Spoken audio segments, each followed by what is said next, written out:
Hey, what's up guys? My name's Hunter Cook. I'm an intern here at the Wesley Foundation, and I'm here to talk to you about a really hot topic in today's political landscape. That's racial justice.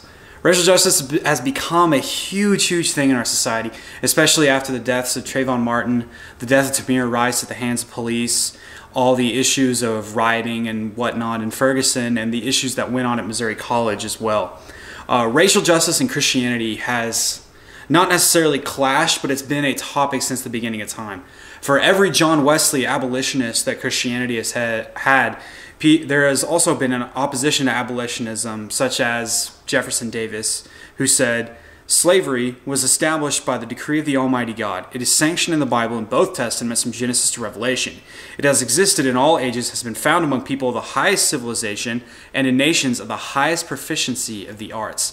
And I use slavery here as an element of racial injustice because at this point in time, we're talking about the Trans-Pacific slave trade, which was inherently racial in the way that it took only African slaves from Africa. Some have argued that the Irish were essentially slaves as well, but most historians conclude that they were indentured servants. If you disagree, we can talk about this later, but now is not the time. The point of this is the Trans-Pacific slave trade almost disproportionately affected Black Americans.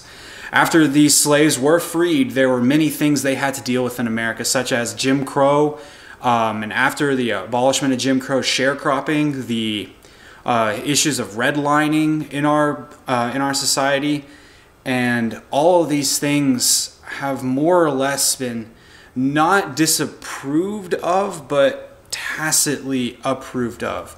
Listen to what Martin Luther King Jr. had to say in one of his books called Letters from a Birmingham Jail. "First, I must confess that over the last few years, I've been gravely disappointed with the white moderate. I have almost reached the regrettable conclusion that the Negro's great stumbling block in the stride towards freedom is not the white citizen's counselor or the Ku Klux Klaner, but the white moderate who is more devoted to order than to justice, who prefers a negative peace, which is the absence of tension, to a positive peace, which is the presence of justice, who constantly says, 'I agree with you in the goal you seek, but I can't agree with your methods of direct action,' who paternalistically feels he can set the timetable for another man's freedom, who lives by the myth of time, and who constantly advises the Negro to wait until a more convenient season. Shallow understanding from people of goodwill is more frustrating than absolute misunderstanding from people of ill will. Lukewarm acceptance is much more bewildering than outright rejection." The term lukewarm brings to mind many things. It brings to mind the old, I would rather you be cold nor hot, not lukewarm, I will spew you from my mouth. Like, there is no halfway way in which we can approach this issue of justice. It doesn't help anyone to be halfway in. We are either all the way in or all the way out. I mean, let's take, for instance, the story of a man named Clyde Ross, which is outlined in an article called The Case for Reparations by Ta-Nehisi Coates, which is in the extended reading for this section. Now, the case for reparations, in case you're wondering, is not a case for them actually to be paid money or whatever if you're going to freak out over a political thing, but a case for them to say, okay, what exactly happened? Like, what were the long-term effects of slavery? So Clyde Ross was born in 1923 near Clarksdale, Mississippi, which was one of the birthplaces of the blues, around about 100 years ago from now. So Clyde Ross's parents owned and farmed a 40-acre tract of land. And by many definitions of poverty, even during the Great Depression, the Rosses were not really poor, but they didn't have the protection of the law. Jim Crow law was a prominent thing for the Rosses. Black men and women were not allowed to vote. And between 1882 and 1968, more black people were lynched in Mississippi than any other state. In a kind of random occurrence, the authorities claimed that the Rosses owed $3,000 in back taxes. Their farm and their livelihood was being stripped away without any chance of actually fighting the case because, Clyde Ross's father never had the chance to go to school. He couldn't read or write. How can you expect to defend yourself in court if you can't read or write, especially from a fraudulent charge? There was no way to contest this claim. This is essentially theft. This isn't the law. This is not justice. This is criminal. The Rosses, after this point, became sharecroppers because they didn't have enough money to, pay for their own farmland. Essentially, a sharecropper was like someone who rented, but they rented a job as well. So they would work the fields for someone, and they would pay in, and then they would get a salary back. The only problem was there was no renters agreement on this, and their salary could be raised or lowered at will. More often than not, it was lowered, not raised. Because once again, the Rosses never had a chance at an education. They didn't really have a choice. As Clyde Ross grew, he became drafted into the army to go to fight for our country in World War II. Now, because he was a sharecropper, he was given the choice: serve in the army or go home and be a sharecropper. And was probably a testament to the brutality of this whole organization. Clyde Ross chose to go to war in the Pacific, one of the more brutal theaters of American military history, than stay home and be a sharecropper. After he was shipped out to Guam and served his country, the war, well, ended. We know that. There's history books that tell us that. Clyde Ross became caught up in wanting to get a better life for himself. He wanted to move north. This is the second stage of what people call the Great Migration, which is an American social phenomenon where black men and women would flee the South to the north. Now, Clyde Ross had now worked in the army. He had some capital to do so, and he took his opportunity and moved north to Chicago. The only problem was Clyde Ross was still woefully uneducated and fell prey to some predatory, really don't know what to call it other than predatory housing agreements.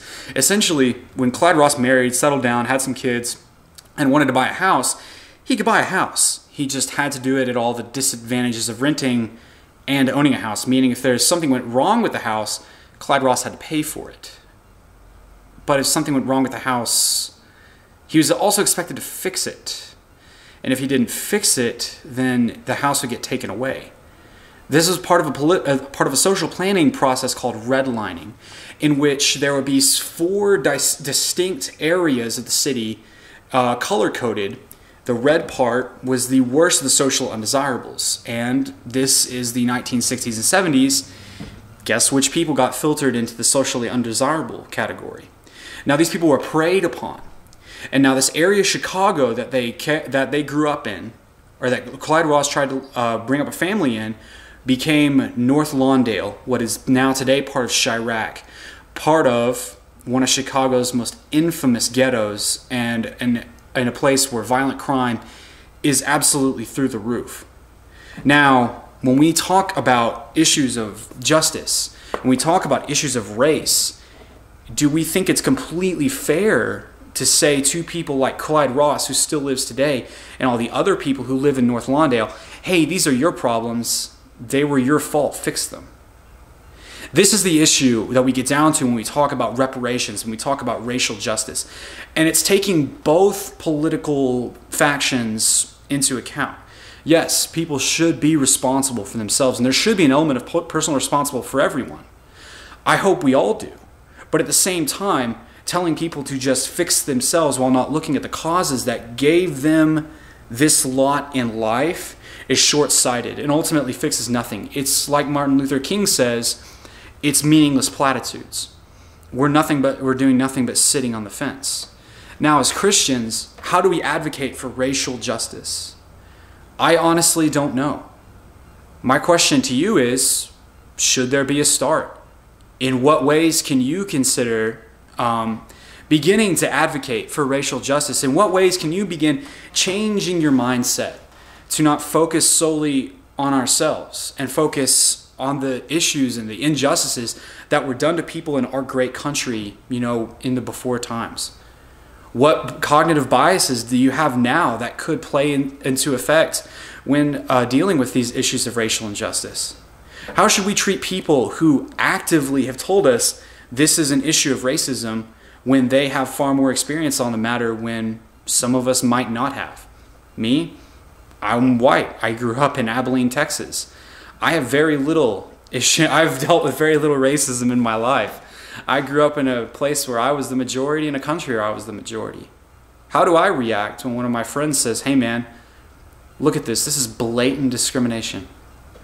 These are the questions that I want you to ponder, and ultimately these are questions that lead us deeper into ourselves and lead us deeper into how we know Christ, because ultimately Christ advocated for justice for all people, not just those who looked like us.